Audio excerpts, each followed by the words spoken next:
சித்ரா பௌர்ணமி உற்சவம் கள்ளழகர் ஆற்றுல இறங்கிறதுக்கு தாயார் ஸ்ரீவில்லிபுத்தூர் ஆண்டாள் மாலை சூடி படிவளைஞ்சு தரா. அப்போ அதுக்கு இதுவாக எதிர் சீராட்டம் அவர்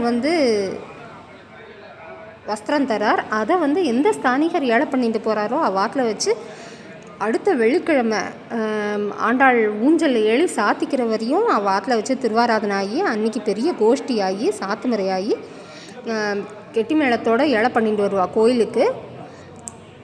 கிச்சப்பன் ஸ்தானிகர் கிச்சப்பன் சுவாமி ஆற்றில் வச்சு அன்றைக்கி நடந்த வைபவங்கள் ராஜாமணி அண்ணா வீடியோ அனுப்பியிருந்தார்.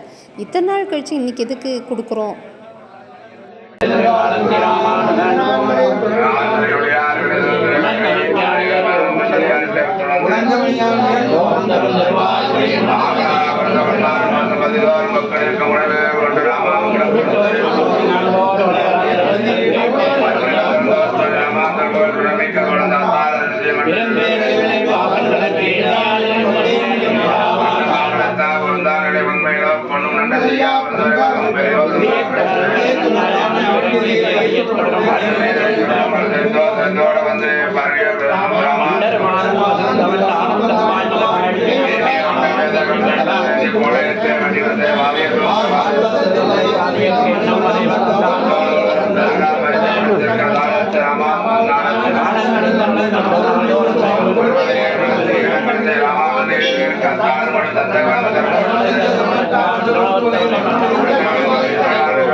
மணி ராமானுஜன்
நாளைக்கு மே 22 வெள்ளிக்கிழமை. நாளையிலிருந்து 10 நாள் 31ஆம் தேதி வரையும் வசந்தோத்சவம் கொண்டாடுறா தாயார் நாடகசாலை திரு மண்டபத்தில் ஏழி. கோதை பிறந்த ஊர் கோவிந்தன் வாழும் ஊர்னு சொல்லி அந்த கோவிலுக்கு